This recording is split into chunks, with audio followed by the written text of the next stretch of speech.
บ่ฮู้ว่าตัวใดเบสบ่ฮู้ว่าตัวใดกลางได้นี่เด้ เสียงแบบโรแมนติกเลยนะนี่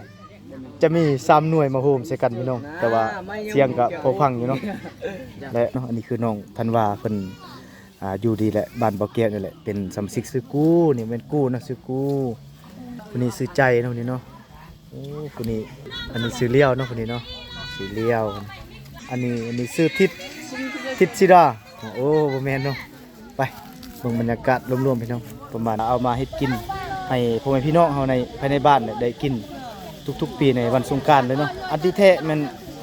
สงกรานต์ปีใหม่ลาวแม่นทางเฮาจะบ่ได้ยังสุดเด้อบ่สุดเด้อยังสุดเนาะยังสุดหรือว่ายังสุดแต่บ่สุดบ่แม่นบ่สุดแล้วยังสุดเนาะพี่น้อง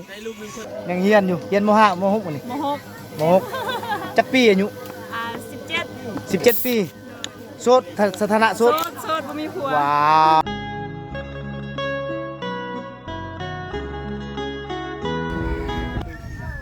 สบายดีท่านผู้ชมที่อยู่ทางในแหละต่างประเทศเนาะยินดีต้อนรับเข้าสู่ช่องวิธีชนเผ่าที่ดำเนินรายการโดยบ่อแก้วมื้อนี้บ่อแก้วได้มีโอกาสจะพาพี่น้องหรือว่าท่านผู้ชมที่อยู่ภายในและต่างประเทศเนาะมาเบิ่งบรรยากาศในมื้อลินสงกรานต์เป็นมื้อสุดท้ายพี่น้องมื้อนี้วันที่16เดือน4ปี2025เนาะวันสงกรานต์ปีใหม่ลาวในเขตชนบทก็ว่าได้เนาะบ้านบ่อแก้วเป็นบ้านเขตชนบทเนาะเอาไปเบิ่งบรรยากาศภายในงานเป็นอะไรก็มีอย่างในพี่น้องอันนี้แหละในชนบทมันจะเฮ็ดไปตามงบพี่น้องเนาะเพราะว่างบเฮาน้อยเราก็จัดงานน้อยพี่น้องแต่ว่าเฮาจัดทุกปีอยู่เนาะไปติดตามชมกันเลยนี่แรกๆก็จะพาไปเบิ่งเครื่องเสียงก่อนเนาะเครื่องเสียงระบบโรแมนติกพี่น้องเห็นบ่นี่เนาะอันนี้บ่ฮู้ว่าตัวใดเบสบ่ฮู้ว่าตัวใดกลางได้นี่เด้ เสียงแบบโรแมนติกเลยนะนี่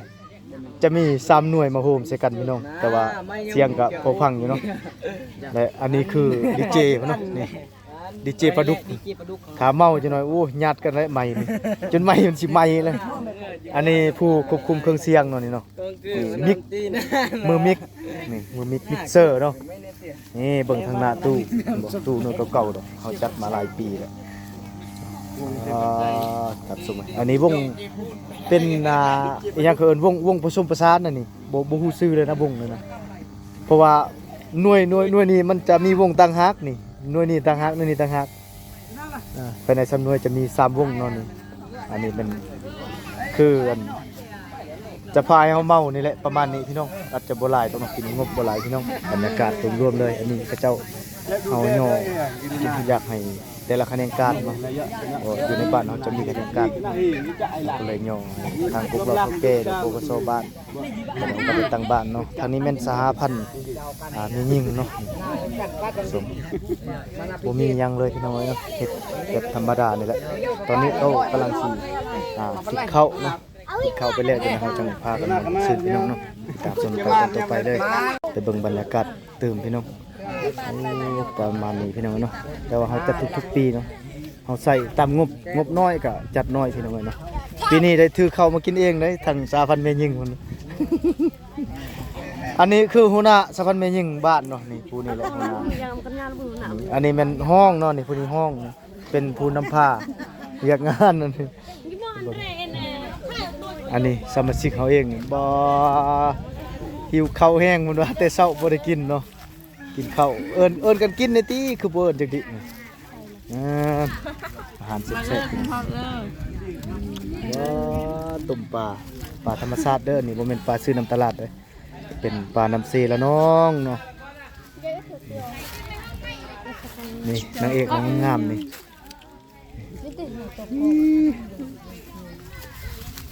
ซื้อได้เจ้าเว้ยซื้อกู้บ่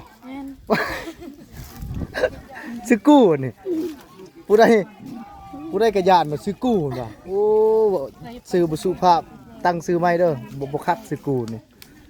ซื้อกู้อันนี้ก็ซื้อใจนี่ใจเบิดเลยบ่ย่านไผมันว่าใจสั่งมา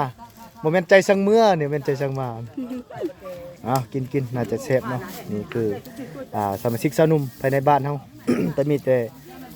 สาวๆโอ้ทางนั้นพี่น้องประมาณ10ปลายปีแล้วจุดนี้10ปลายปีนี่แหละบ่อายุบ่หลายดอกน้อยเนาะอันนี้ผู้นี้น้อยกว่าหมู่ผู้นี้นี่ น้อยกว่าหมู่นี่ประมาณ อันนี้เท่าแล้ว 15 ปีนี่แหละอันนี้เศร้าหอบซองเด้อนี่เด้อเนาะอันนี้เศร้าหอบซองหลังจากที่ว่าปะกันกับพัวแล้วก็เป็นเศร้าหอบซองมันนี่บรรยากาศเป็นจะได้แซ่บบ่ฮะ แซ่บ แซ่บเนาะอิ่มแล้วบัดนี้ ยังบ่ทันได้อิ่ม ยังบ่อิ่ม อิ่มมันนังจ้า ตักมาเบิดหม้อได้บัดนี้เลยคันบ่อิ่มนะอันเนาะพี่น้องเฮาจะแนะนำชื่อเนาะนี่คือน้องธันวาเนาะเมื่อกี้นี่เฮายอกเพิ่นเนาะอันนี้คือน้องธันวาเพิ่นอยู่ดีแหละบ้านบ่อแก้วนี่แหละเป็นสำซิกสาวหนุ่มอายุก็น่าจะประมาณ16 ปีเลยเพิ่นนี่เบิ่งยังโอ้ๆอยู่เนาะแต่ภูมิงามเลย อันนี้ชื่อกู้นี่เป็นกู้เนาะชื่อกู้ชื่อกู้มากู้โลดอยู่บ้านนี่แหละวางตลอดเนาะ คนนี้ซื้อใจเนาะนี่เนาะโอ้คนนี้น่าจะแม่นไม่มีผู้บ่าวเลยบ่เห็นข่าวนี่ เขาสิมาขอเลยบ่คนนี้นี่เนาะใกล้ๆนี่แหละลุงทางนี้นี่ผู้ใดสิเอาเมียนี่ค่าดองแพงเด้อพี่น้องเนาะเป็นตัวควาย 4-5 ตัวพุ่นได้จังสิได้นะเขาบ่เอาหยังหยังนะเอาแต่ควายเด้เพื่อสิเอามาเลี้ยงมันอกแม่เพศลูกดีเพิ่นว่าเงินค้ำบ่เอาจักกีบนะเอาแต่ควายนั่นแหละควายตัวมีเฮาหลายๆนะ อันนี้ซื้อเลี้ยวเนาะคนนี้เนาะซื้อเลี้ยวโอ้นี่ซื้อคนนี้สดคักสดบดทุกคนนั่นแหละอันนี้ซื้อทิศสิดาโอ้บ่แม่นเนาะไปเบิ่งบรรยากาศรวมๆพี่น้องประมาณนี้เนาะตอนนี้กำลังเตรียมสิกินข้าวจัดพักข้าวสามัคคีหลังจากนั้นแหละเขาจะมาสร้างความบุบันมนต์ซื่นเนาะไปเบิ่งนํกันว่าบรรยากาศตอนต่อไปจะเป็นอะไรพี่น้องเขาจะถ่ายเป็นคร่าวๆเนาะเพราะว่าเฮาเปิดเพลงใส่แล้วมันอยากมันติดลิขสิทธิ์เอาทำสมเนาะน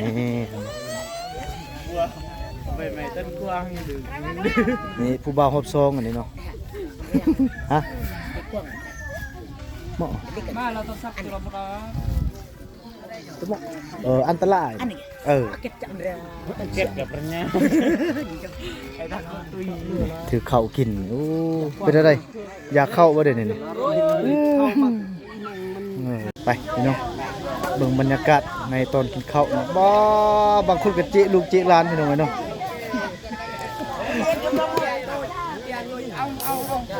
เป็นอะไรแซ่บบ่เยี่ยมแม่นี่เลยพี่น้องเอ้ยบ้านเฮาก็ซ้ำบ้านเฮาเนาะนี่มีงบน้อยแต่ก็มีความอบอุ่นได้เด็กน้อยได้มากินน้ำพี่น้องเห็นบ่ใส่งบเพียงแต่3 ล้านกิบพี่น้องเนาะถ้าว่าเทียบใส่เงินบาทก็ประมาณ5,000 ปลายนี่แหละ 5,000 ปลายกว่าบาทเนาะถึง3 ล้านกิบเงินกิบเฮาเนาะนี่เห็นบ่แต่ว่าป้านี่ไปเอาอยู่น้ำเซเด้อพี่น้องเด้ออยู่เซละนองเนาะบ่ได้ซื้อเอานะเป็นปลาจากธรรมชาติล้วนๆเลยนะปลานี่นะแต่ว่าทุกๆปีเนาะแต่เฮาได้เอาปลาอยู่พุ่นแหละอยู่วังสงวนเพราะบ้านเฮามีวังสงวนแหละไปเอาอยู่หั่นแล้วก็เอามาเฮ็ดกินให้พ่อแม่พี่น้องเฮาในภายในบ้านเนี่ยได้กินทุกๆปีในวันสงกรานต์เลยเนาะอันที่แท้แม่นสงกรานต์ปีใหม่ลาวแม่นทางเฮาจะบ่เคยจัดเนาะอันนี้เป็นประเพณีของทางชนเผ่าใหญ่ก็คือชนเผ่าเราลุ่มเนาะพวกเฮาแม่นชนเผ่าเราเทิงหรือว่าชนเผ่าตะโอ้ยแต่ว่าพวกเฮาก็หลีกเลี่ยงบ่ได้เนาะเพราะว่าเฮาก็อยู่ในคนลาวคือกันหรือว่าในเมืองลาวคือกันเฮาจะต้องจัดพี่น้องต้องจัดให้มันคึกคืนหน่อยหนึงนี่พ่อพี่น้องเพิ่นอันนี้เป็นทางคะแนนการสหพันธ์แม่หญิงบ้านเนาะเพิ่นมากินข้าวกินน้ำเนาะส่วนทางนี้จะเป็นทางกุกเราเฒ่าแก่ทางหน่วยเนาะนี่ขอเชิญ FC ทุกท่านเนาะมาร่วมงานนำกันเด้อเนาะมื้อนี้เป็นมื้อวันที่16 เดือน 4 2025นี่กินข้าวนี่นี่หัวหน้าเพิ่นเนาะเพิ่นมาพวกเฮาเชิญเป็นเกียรติอย่างยิ่งเลยเด้อนี่แขกโดยเฉพาะอันนี้เนาะเป็นแขก VIP ก็แม่นนี่เพิ่นได้มาเฮ็ดงานอยู่บ้านนี่แหละเลยได้เชิญเพิ่นมาร่วมงานนำกันเนาะนี่บรรยากาศอีหมออยากก็เลยจะดูอยู่นี่มากลับมาหาเครื่องเสียงเฮาคือเก่าเนาะเปลี่ยนมือมิกผู้นี้อีกมือมิกบัดนี้ มือมิกตรงอยากเข้าเลยว่ากินข้าวก่อนนี่มือมิกใหม่มาเข้ามาอีกนี่อดีดีเจเฮาดีเจปลาดุกเนาะเจอกัน 10 โมงเนาะ เพิ่นจะน้อยเพิ่นสิเปิดดีเจพี่น้องต้นมะเมาพุ่นแหละถ้ามะเมาพุ่นแหละจังเปิดดีเจเนาะฮะ เอาเลย ไม่ นะ จะรีดไหนไม่ได้นี่ สาวๆเจียมดินน้ำเลยบ่ชิดอ้ายเด้อไอ้เปียกเด้อเดี๋ยวเปียกกล้องไงได้นี่เด้น้ำเตรียมไว้พี่น้องนี่บ้านเฮาก็ซ้ำบ้านเฮาพี่น้องเอ้ย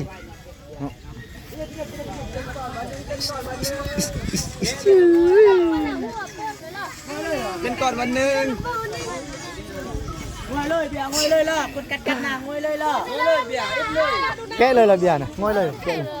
งวยเลยธุระแรงงวยเลย ปะแกเราเบียร์ได้แล้ว จะหน่อยเสียวเขาแป้งปุ๊ชนะเพิ่นนี่ส่งปีใหม่นี่มีโอกาสบ่น่ะใบแก้มก็ได้ ปีใหม่เลยใบบ่ได้เด้อปีใหม่เลยเขาให้เด้อส่งปีใหม่นี่ได้นี่สบายเลยเห็นบ่เคล็ดลับช่วงปีใหม่นี่ใบแก้มผู้สาวได้ ได้ดีเจจัดให้ดี เอา เจ เขาแป้งโปะหน้าเลยบิดเลย จัดสุดยอด คันบ่เป็นปีใหม่นี่บ่ได้เด้ลำเลย ถ้าแพงแล้วจุ๊บ เออธรรมดาเบียร์เหล้าพุ่นเนาะโอ้ขนาดเลยพี่น้องนี่บรรยากาศเป็นยังไงเจ้าวุ้ยอย่าจัดด้วยวุ้ยอย่าจัดด้วยแถมบุญเมื่อกี้ตะบ้านเฮากับซ้ำบ้านเฮาพี่น้องเอ้ยเนาะ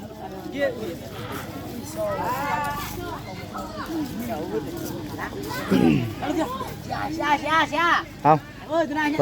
ต่อพี่น้องเอาเลยได้แซ่บบ่นี่โตไปสิเป็นนางเอกในช่องเขาเนาะเอาสิปั่นคนนี้แหละแต่เพิ่นจะขี้อายหน่อยนึงเลยมื้อนี้แต่งตัวงามกันเลยฮะให้เอาถ่ายเนาะน้องใจเพิ่น มึงไม่ตีเด้อเบียร์แล้ว ตอนนี้เอาแล้วบัดนี้น้ำนี่ไปดุนเพิ่น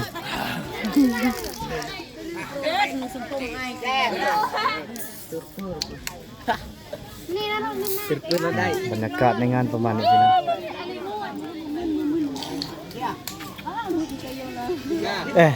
บ่ให้ผู้หญิงนุ่งกวนอ่ะใช่ภาษาเลยมันเคยเสียสุดหรือบ่ยังบ่ ยังสุดเด้อ บ่ เสียสุดเด้อ ยังสุดเนาะ ยังสุด หรือว่ายังสุดแต่บ่สุดบ่แม่นบ่ สุดแล้วยัง สุดเนาะพี่น้องแหม สุดเลย ประมาณ10ปลายปีเนาะบ่ฮอด20ปีสำนักสุดนี่นะบ่ฮอด20ปีเนาะประมาณ10ปลายปีนี่แหละนี่ผู้บ่าวฮอบซองนี่มาเลยนี่บ่าวโลประจำบ้านเลย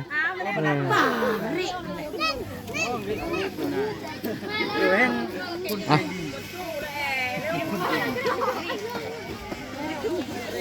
ไอ้ยัดไปดีหรอกหมดแล้วโอ้ย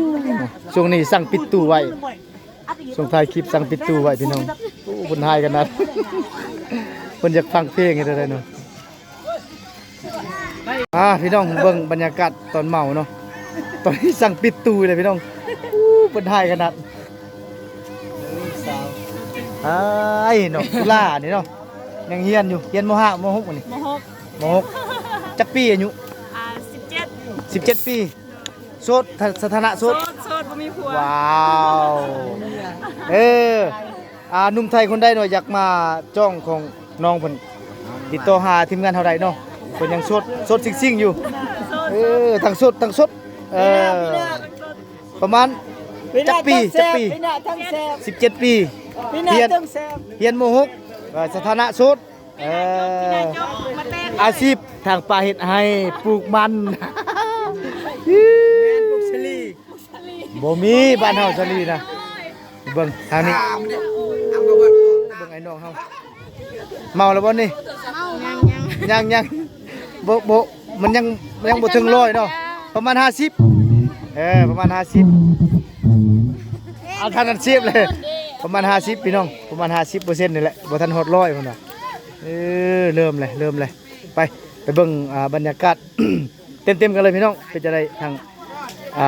สาพันธ์แม่ยิ่งเนาะหรือว่าเป็นพนักงานแล้วก็จะมีกุ๊กเราเท่าแก่แล้วก็ภายในสมาชิกเฮาประมาณนี้พี่น้องเนาะตอนนี้เฮายังสั่งปิดตู้อยู่ตอนนี้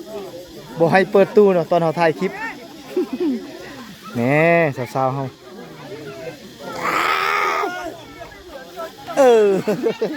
ไปเบิ่งนำกันพี่น้อง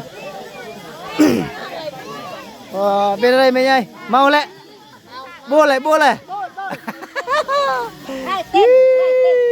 เปกเต็มหน้าแน่เจ๊คนนี้ นาว่านะบ่เอ้ยตะโมยีเลยตะโมนังยีนะ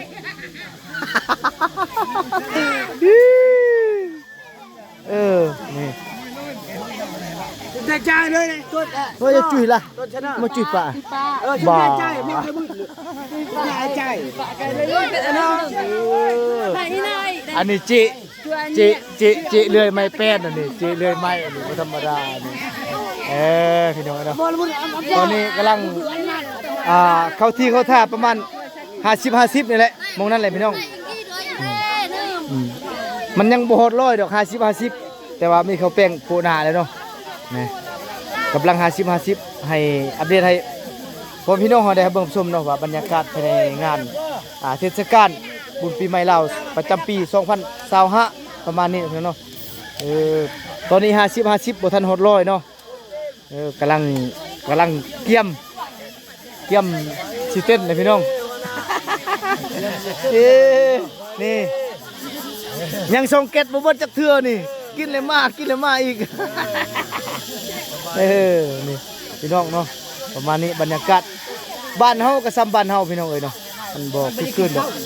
เอาใส่ตามงบพี่น้องเอ้ยกินน้ำได้ใส่ตามงบอันนี้แขกเฮารับเชิญเด้อแขกอันนี้แขก VIP เฮารับเชิญเนาะประจำหมู่บ้านเฮา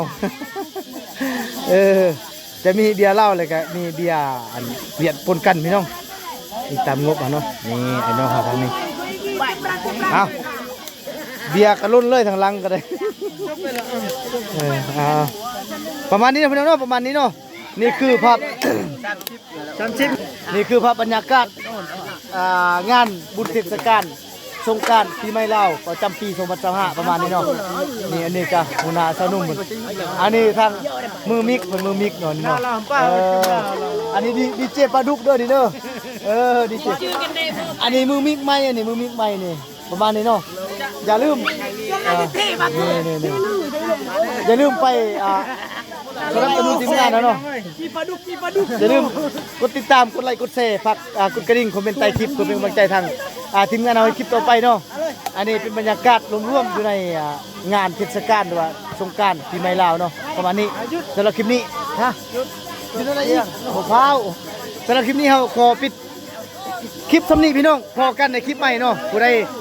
อยากเบิ่งอยากชมในคลิปต่อไปเราจะอัปเดตหลายคลิปเนาะสำหรับคลิปนี้ขอกล่าวว่าสบายดีบายเน่เช้ามาแล้วคลิปจบแล้วเด้อบายเด้อพี่น้องบายเด้อ